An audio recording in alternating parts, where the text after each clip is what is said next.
Bhuvanagiri police station ఎదుట BRS నాయకులు ధర్నాకు దిగారు. పార్టీ కార్యాలయంపై దాడి చేసిన కాంగ్రెస్ గుండాలను వెంటనే అరెస్ట్ చేసి రిమాండ్కు పంపాలని డిమాండ్ చేశారు. నిందితులను అరెస్ట్ చేసేంత వరకు ధర్నా విరమించేది లేదని బైఠాయించారు.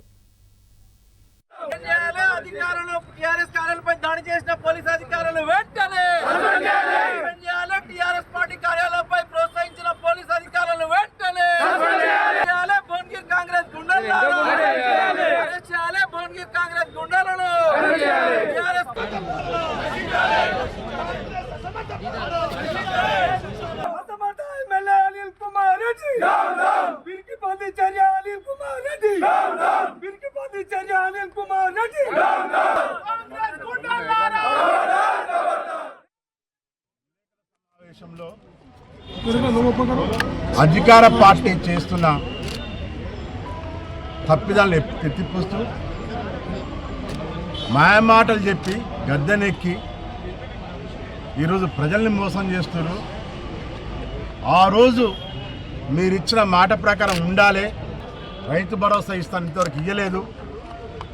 15,000 అన్నారు, మళ్ళీ అబద్ధాలని మళ్ళీ 12,000కి వచ్చారు. దానికి కూడా 26 తారీఖు ఇస్తాను, సాగుకు అనువైన భూమికి ఇస్తానంటారు. ఎప్పుడు ఇస్తారు? మీరు ఇంకెప్పుడు సర్వేలు అయినాయి, మీరు గ్రామ సభల్లో పెడతా అని చెప్పి ఇవన్నీ ఎప్పుడైతే రైతులు తొందరగా కాపాడుకోవాలి అని చెప్పి మరియు మా వర్కింగ్ ప్రెసిడెంట్ కేటీఆర్ పైన అక్రమ కేసులు పెట్టి బనాయించి ఒక కక్షపూరితమైన వైఖరిని అవలంబిస్తుంది ప్రభుత్వం అని చెప్పి ఈరోజు మేము పత్రికా విలేకరు పెట్టాం. మా అధ్యక్షుల వారు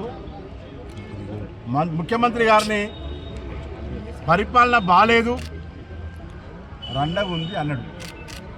గతంలో మీరు ప్రతిపక్షంలో ఉన్నప్పుడు ఇదే రేవంత్ రెడ్డి గారు ఎన్ని మాటలు చెప్పింది మా ముఖ్యమంత్రి కేసీఆర్. ఆ గతంలో ఉన్నప్పుడు కేసీఆర్ పెద్ద ఉద్యమకారుడు, తెలంగాణ సాధించిన వ్యక్తి, ఎంత గొప్పగా పరిపాలన నడుస్తూ నోటికి వచ్చినప్పుడు ప్రతిపక్షంలో ఉండి మాట్లాడినప్పుడు మేమేమైనా అన్నామా?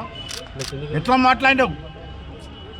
తొక్కుతా, పేగులు తీస్తా, మెడకేసుకుంటా, తొండలేస్తా, నోటికి అనరాని మాట అన్నప్పుడు ఎటు పోయిరా వీళ్ళంతా మాట్లాడేటోళ్ళు?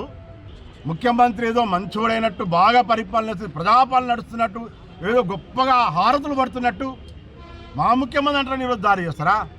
అంటే ముఖ్యమంత్రిని ఏమనొద్దు, మీరు ఎన్నైనా పడాలి, మేమైతే అనొద్దా? ఇదేనా?